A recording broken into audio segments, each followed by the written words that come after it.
dasar sosiologi kesehatan. Sosiologi kesehatan merupakan cabang yang masih relatif baru dalam sosiologi. Cabang sosiologi ini semula dikenal dengan berbagai nama, salah satunya adalah sosiologi medis. Sosiologi medis ini mula-mula berkembang di Amerika Serikat melalui beberapa tahap sejak 1920-an. Sosiologi medis oleh Robert Strauss diklasifikasikan menjadi dua, yaitu sosiologi mengenai bidang medis dan sosiologi dalam bidang medis. Menurutnya, sosiologi mengenai bidang medis menyajikan kajian sosiologis terhadap faktor bidang medis. Kajian ini dilakukan oleh para sosiolog dengan tujuan mengembangkan ilmu dan teori sosiologi. Dengan demikian, berkembanglah bidang sosiologi kesehatan. Perkembangan ilmu sosiologi kesehatan dimulai sejak manusia sadar bahwa kesehatan tidak hanya sebatas fisik, melainkan juga mental serta kondisi sosial seseorang. Sosiologi kesehatan juga membedakan antara sosiologi mengenai kesehatan dan sosiologi dalam kesehatan. Sosiologi mengenai kesehatan adalah pengamatan dan analisis dengan motif masalah sosiologi. Sedangkan sosiologi dalam kesehatan merupakan penelitian dan pengajaran yang dimotivasi oleh adanya masalah kesehatan. Untuk selanjutnya saya akan menjelaskan untuk fungsi konsep dasar sosiologi kesehatan ini. Yang pertama, fungsi dari konsep sosiologi kesehatan ini adalah sebagai alat kognitif agar seseorang dapat lebih menjadi tahu dan mengerti mengenai apa yang harus mereka pelajari. Dan yang kedua, sebagai alat evaluatif agar seseorang dapat membedakan serta memisahkan mengenai pokok bahasan yang mereka pelajari. Dan yang ketiga, sebagai alat pragmatik yang memberikan pengetahuan tentang bagaimana penerapan ilmu tersebut dalam kehidupan sehari-hari. Dan yang terakhir, ada sebagai alat komunikatif agar terjalin suatu komunikasi yang baik antara yang belajar dengan yang mengajar. Teori sosiologi kesehatan juga bersifat keilmuan loh. Nah, yang pertama itu tentang empiris ya. Jadi untuk teori sosiologi modern ini harus melihat kenyataannya dan bersifat real. Nah, yang kemudian teoritis. Nah, teoritis itu mengacu kepada teori-teori yang telah ditetapkan sebelumnya. Dan kemudian ada kumulatif ya. Jadi itu setiap tindakan yang kita lakukan sudah diuji pada masa sebelumnya. Jadi kita hanya melanjutkan yang sudah ada dan bersifat dinamis. Dan yang terakhir itu tidak bersifat menilai ya. Jadi setiap daerah yang menerapkan suatu nilai tidak bisa diterapkan di daerah lain karena penerapan nilai mereka itu berbeda. Jadi kita bisa memaksanakan mereka.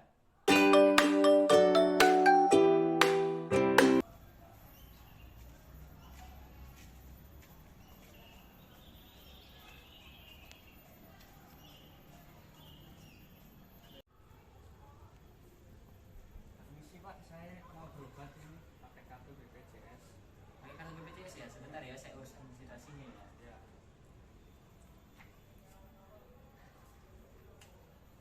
Untuk administrasi mungkin Bapak bisa tunggu di sebelah sana. Boleh Pak. Terima kasih Pak. Ya.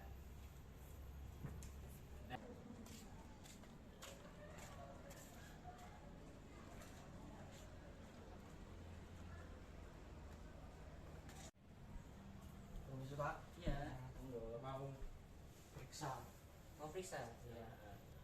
Saya urus administrasi dulu bentar ya. Ini pakai pembayarannya melalui apa? Uang cash saja. Tunai. Ya. Oh, iya, iya. Uang tunai Rp300.000 ya. 300.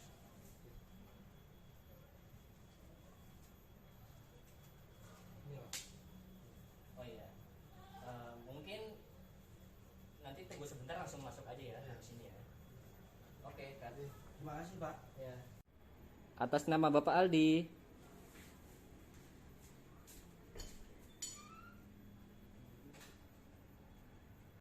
Pasien selanjutnya.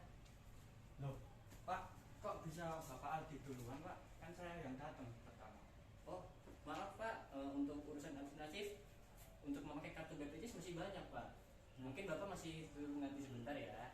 Kan saya keburu sakit ini Pak, gimana Pak? Waduh, maaf, dari prosedur kesehatan kami memang begitu Bapak. Mohon maaf ya.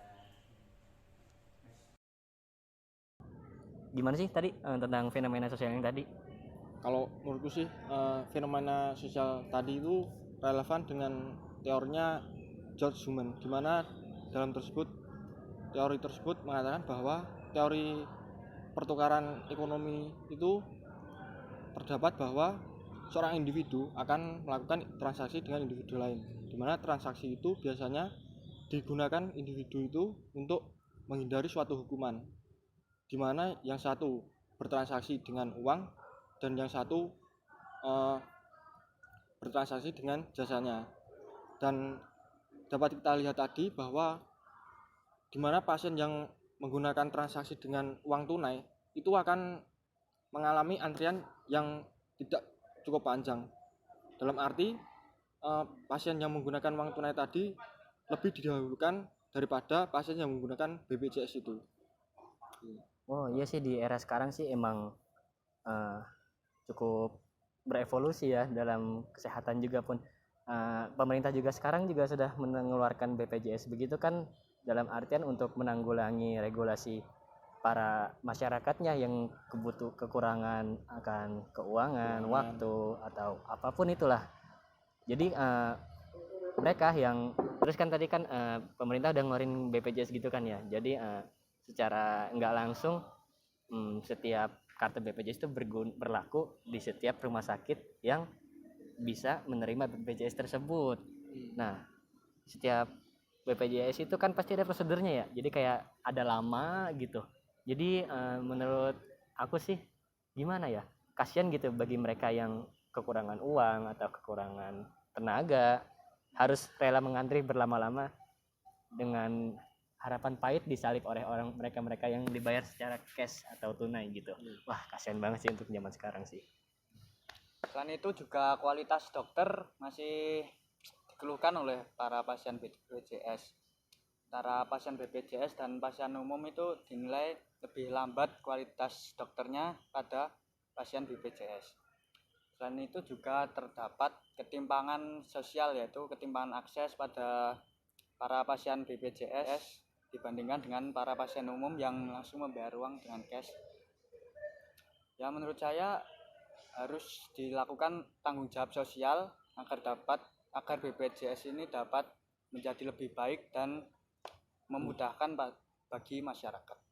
Mungkin cukup itu sih. Iya, jadi untuk sosiologi kesehatan mungkin kasus BPJS ini masih relevan ya untuk diteliti ya. Wah, oke.